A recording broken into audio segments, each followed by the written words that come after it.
My name is Gayle Hartman. I've been on the board of Save the Scenic Santa Rita since about 2004, I think, and I was president of the board for 14 years, and now I'm back on the board. As you can see, we have quite a number of people who are our members and associates, about 3,000.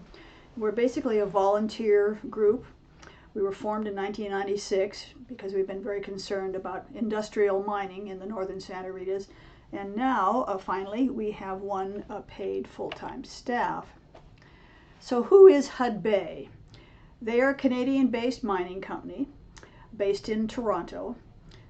They purchased Rosemont copper from another company, a Canadian company that was called a junior Canadian mining company, Augusta Resource, in 2014. A junior Canadian is not a derogatory term. It simply means that Augusta was an organization, a company that speculated in mining areas. They tried to get permits, tried to get an area, a mining location ready to be then sold to another company. And they were able to get Hudbay to purchase the Rosemont property from them. Now, Hudbay has not a terribly good record internationally. They've had conflicts around the world, and in Guatemala particularly. They are in international court in Canada right now for some death and some rapes and other incidents involved with a community in Guatemala. That has been going on for quite a number of years, but it looks like it will proceed, and that Hudbay, I assume, will ultimately be charged. So here we are looking down at Tucson in this picture. The kind of orangey line at the top is the city of Tucson. You can see the Catalina Mountains to the north and the Rincons to the east. And then to the south are the Santa Ritas, which kind of are a long, narrow north-south mountain range. The yellow area to the lower right is what the Rosemont mine was interested in pursuing, both where the pit would be and where they wanted to dump their tailings and waste. And then the round circle to the left of that is what Hudbay is talking about working on right now, and they've called it Copper World. Notice that Highway 83 on the right can be seen. It goes to Sonoita, Patagonia. It's a beautiful 2-lane highway. It goes through the National Forest, through the Coronado National Forest. And that area where Copper World and Rosemont Mine are shown is largely, well, mostly within the National Forest. Over the years, there have been many resolutions passed against the mine, multiple resolutions by Pima County, the city of Tucson, and the Tohono O'odham Nation. As well as we've worked with the Hopi tribe and the Pascua Yaqui. We've been in lawsuits with them and the O'odham, and a wide variety of organizations, including, of course, the Sierra Club and Center for Biological Diversity, Tucson Audubon, etc. There really aren't many local people, local groups that are supporting the mine, other than the Chamber of Commerce, unfortunately, and a couple of other business organizations. This slide is one that we kind of stole from Augusta's website, and they quickly removed it after they discovered we had taken it. So this is several years old, but you can see what they titled Huge Land Position. They were trying to show their investors what a good property they had and that there were many opportunities for mining. So let me try to explain this to you a little. The green area is certainly all within the National Forest, the Coronado National Forest. The dotted line is the ridge line of the Santa Rita. So everything to the left of that is on the west side of the mountains. Everything on the right of that is on the east side. The red circle near the bottom, which is labeled Rosemont, that was the intended location of the pit when Augusta had it and when Hudbay as well. But now what's going on is Hudbay is looking at what they're calling Broad Top Butte, Copper World, and Peach Elgin, and they've combined those to call the whole area Copper World. Now it turns out that those pits don't really have very much ore in them, and we'll get into that in a minute. So let's go back and look at the original Rosemont proposal, because this is really what's important. So Augusta Resource owned this for a number of years. And it was primarily copper, although some molybdenum as well. Largely Forest Service land where they wanted to dump their waste and tailings. Now they did have about 990 acres of private land. They actually own a little bit more of that now. The pit, open pit they were proposing was been about a mile wide, half a mile deep, would have been very visible from Highway 83. Augusta purchased additional private land and mining claims in 2005, and then I think, as we've already said, they sold their property to Hudbay in 2014 for about $500 million, but it wasn't in dollars, it was stock options. So here we are on the east side of the Santa Ritas. We're looking toward the ridgeline, and this is the original Augusta proposal. The kind of long, thin oval on the middle left of the screen is labeled open pit.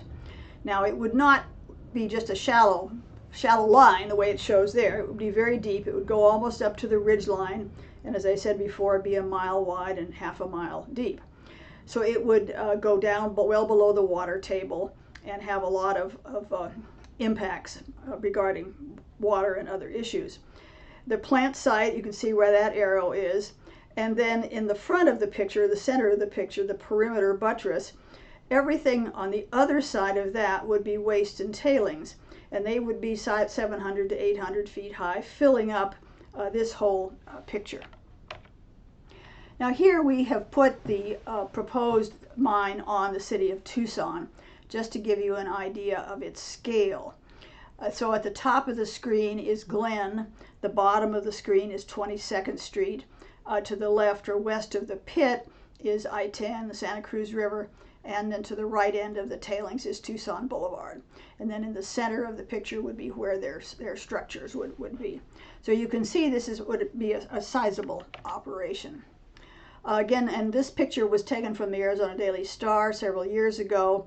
It's interesting to notice how small a mountain is in the city of Tucson downtown buildings compared to the size of the open pit.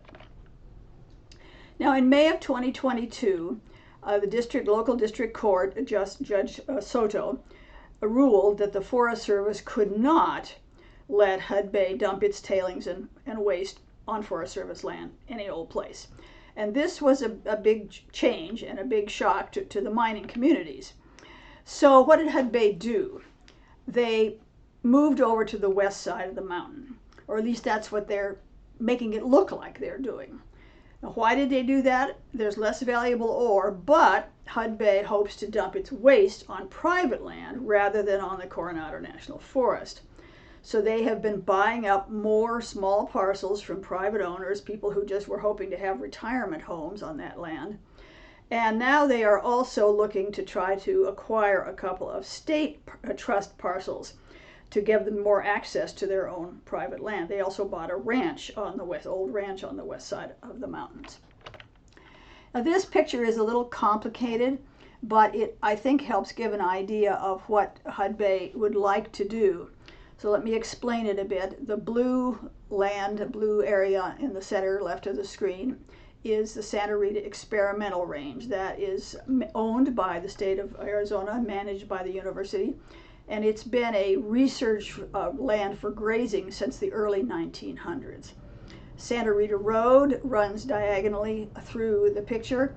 It comes from Santa Rita Road, and it is the one access into the mine area. It's where all the trucks would be going and coming with sulfuric acid and certainly other waste and tailings. The brown-black areas in the lower right of the screen here, these are the various pits they are proposing. This is the big one, the Rosemont pit, and then the smaller pits that Hudbay is now looking at, which really do not have very much ore on them. This land in here, this light brown land, like tan color, is Bureau of Land Management land. And this is interesting because this makes life a little more difficult for Hudbay. They've purchased this piece up here, and this was state and private land, and they've purchased this piece. This was a ranch. But as you can see, they can't get to that without, you can see a couple of little lines here. Their proposal is to put an underground slurry line from their air waste areas down here up to reach this area. Or they would like to come over here onto the Santa Rita Experimental Range, from here go up and reach their land. Now, that is something that we're certainly working with the state, hoping that that will not happen. Now, additionally, if they're going to reach this northern parcel that they bought, they have to acquire this piece of state land here. So this one and the smaller one at the north are very important from Hudbay's point of view, particularly this 160-acre parcel here. And this is what's happened just in the last year and a half, 2 years, on the west side of the Santa Ritas. Hudbay has been digging drilling holes with drill rigs, and then they've been connecting those holes with all this myriad of roads. Now, why they're doing this isn't entirely clear. I think at least part of the reason is just to make a mess, so that the public will throw up their hands and say, oh my goodness, it's already such a mess, we should give up. Partly it's because they're trying to see if there actually is any copper in these areas on the west side. This area up here to the north, this is not Hudbay. This is the limestone mine that is now called Simbar.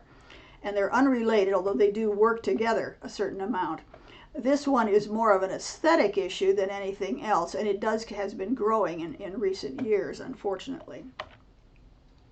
So back again to a close-up of the proposals, what they're interested in.